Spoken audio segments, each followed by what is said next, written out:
This is just one video about all of Australia and New Zealand's physical geography, its history, and its culture. So I'm trying to make this go forever, but there's a lot packed into this one video. Here you can see Australia. One thing I'd like to point out to you is that Australia is divided up into these separate territories. You can see Western Australia, Northern Territory, South Australia, Victoria, Tasmania, New South Wales, and Queensland. Tasmania is an island. That is where the name the Tasmanian Devil comes from. And although you can't see too many cities mentioned, there are some of the big ones: Melbourne, Canberra is the capital, Sydney, Brisbane. Notice how they're located all along the coast, and like pretty much it's like 90% of people live along the coast in Australia. This interior part is called the outback. It's very, very hot, very, very dry. And so that's where the name Outback comes for the restaurant, but it's not really a place that many people live. It almost would seem like a little bit like the west of the United States. A lot of cowboys, a lot of ranching, that kind of stuff is in the interior of the continent. And I get a lot of questions about this. It is an island, but it's not classified as an island just because it's so large. It's classified as a continent. New Zealand, on the other hand, is made up of two separate islands. You have the North Island and the South Island. New Zealand is quite a bit different. Like the people sound very, very similar. You know, they would have a similar kind of Australian style of accent, but it's very mountainous and gets some snow, whereas Australia really doesn't get snow at all. And it's just really due to that high elevation that exists in New Zealand. So kind of jumping in here, we're going to talk about a few of the landforms. I'm not going to read a lot of the text to you, but this is a picture of something called Ayers Rock. Similar to Miss Eyre that teaches at our school, same kind of spelling. It's also called Uluru, which is the Aboriginal name. Now, the Aboriginal, you can see that word right there, are the native people to Australia. So we might talk a little bit about their culture, but this rock is sacred to them. It's what we call a monolith because it is a single standing stone by itself. It's not like a mountain range, but it's really, really big. There are people that climb it. There's been a lot of controversy about climbing it because it is sacred to the Aboriginal people. So we might watch a video in class that shows that. One of the other major landforms in this part of the world is the Great Barrier Reef. This is the largest coral reef system in the entire world. There's 400 types of coral, 1,500 types of fish. It's a thing that a lot of people want to see. If you've seen any of the Finding Nemo, Finding Dory, those are set in the Great Barrier Reef. So it's a major tourist attraction, and it's usually classified as the largest living organism in the world because coral, although it looks like a plant, is actually an animal.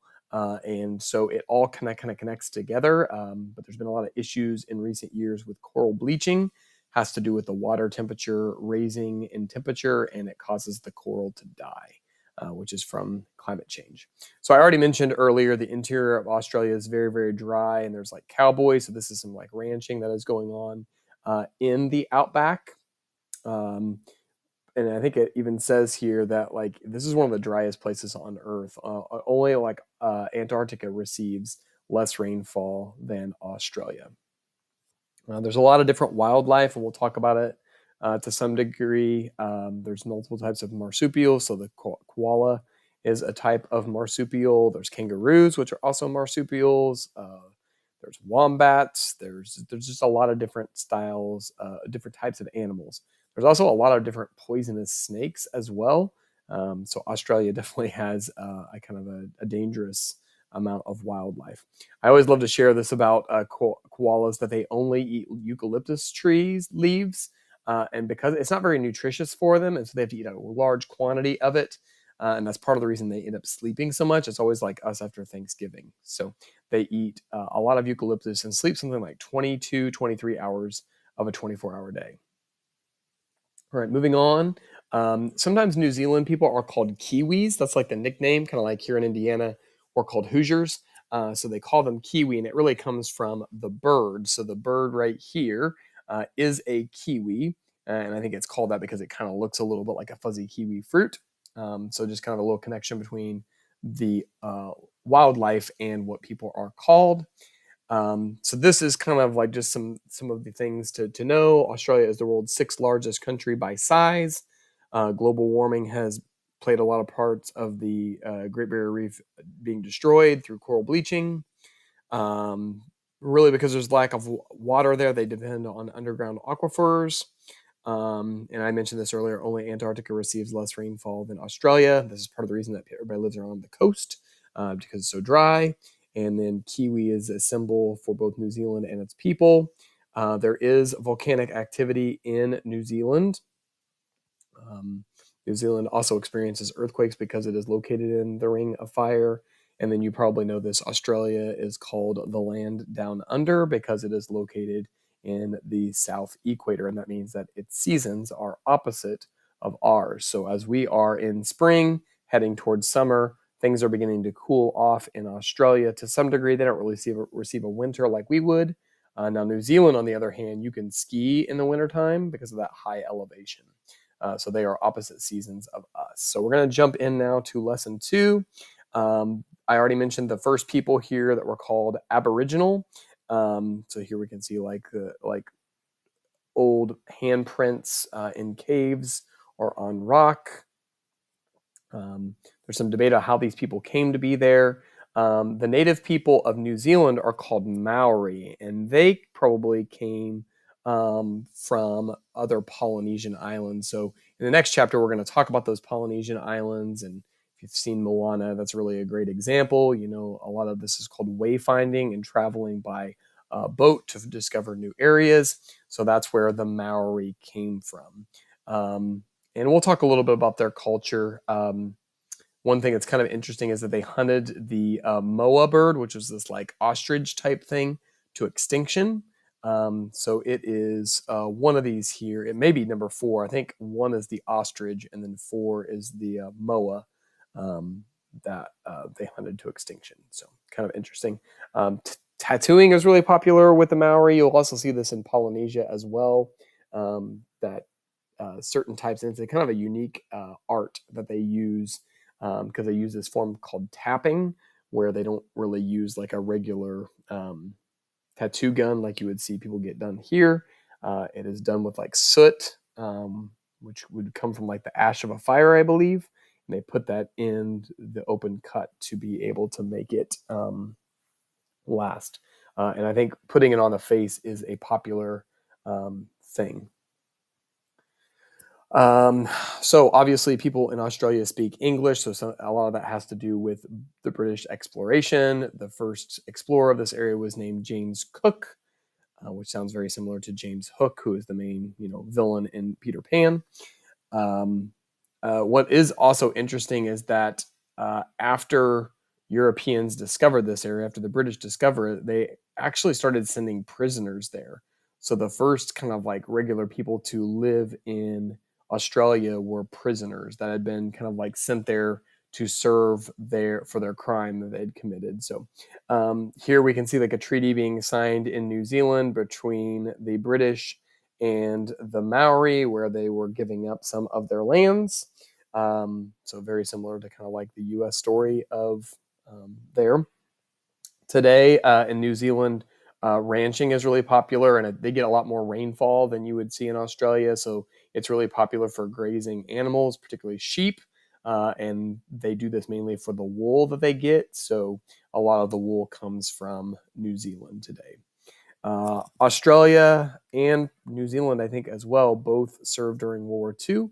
Since they are a part of the Commonwealth for Great Britain, they served in the war to support the side of the Allies, siding with Great Britain. So just some review there. This fossil evidence shows that people began migrating to Australia about 50,000 years ago. We call these people in Australia the Aboriginal. Most of the first Europeans that settled in Australia were convicted criminals. Like I said, they were kind of sent there because prisons were overcrowded in Britain. The Maori are the first people of New Zealand. Gold was eventually discovered in Australia. That's kind of interesting. And we got that the people traveled from New Guinea, which is one of those Polynesian islands, to Australia through canoe.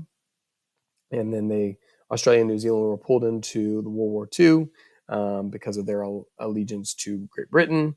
And finally, the Maori language nearly died out because fewer and fewer people spoke it, even in their own homes. So I think they probably have started incorporating that back into schools to keep that language alive. All right, so finally, lesson 3 here, just a few things. So soccer is really popular, but also some other things like rugby. And then here we're seeing cricket. A lot of this comes from that British influence. So those sports are popular in the area. This is a picture of Sydney, one of the largest cities in Australia. And this is a very famous building called the Sydney Opera House. So there are operas that are performed there, but they also have an orchestra that performs out of there. A lot of famous concerts happen in this place. So mainly for its architecture that's meant to look like waves of the ocean. That's part of the reason it's so famous. We already talked about the sheep and the pastures of New Zealand and the ranching in Australia. This is kind of also interesting because it is so not very populated on the interior. There's some students that like kind of do like e-learning. And I know for us, like e-learning is a thing that's existed here for a while, especially since COVID. But this has been around since like probably like the 1950s, like a long time ago that they were doing e-learning because these students didn't have access to school, at least in person. So here, this is what you can see an Aboriginal man playing this instrument. This is called a didgeridoo, and you've probably heard this before. It's like a really deep sounding like horn. So we might listen to a clip of that in class. And then they often kind of paint themselves with this white paint on their body. That's pretty typical of a lot of the Aboriginals. And I don't know if it says it on this slide, the boomerang kind of came from Aboriginals. They would use it to stun animals and to hunt. So to wrap up this final section here, about 2% of Australians are of European descent. Probably, I would say maybe about the next 6%, 7% are of Aboriginal descent, and then probably everybody else is just like maybe a mixture of other things. An effect of Australia having a low birth and low death rate is that there are not enough workers to support the aging population, so they just don't have enough workers. There are 3 official languages of New Zealand: English, Maori, and New Zealand Sign Language, which is kind of interesting that sign language is an official language. The majority of Australians and New Zealanders live in urban areas, especially in Australia where the interior is just way too hot and kind of desolate for anybody to live there.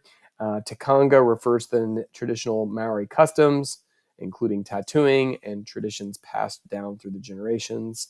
And finally, in the last 2 decades, New Zealand's economy has changed from a farm-based economy to one that relies more on industry. So that's just a brief overview of this chapter. We will dive into especially talking about the Maori and the Aboriginal people, talking about some of the other things like being a prison colony and some of the physical features like Ayers Rock and the Great Barrier Reef. So thanks for watching. That will do it. Make sure you get your key facts written in for your note sheet. Thanks.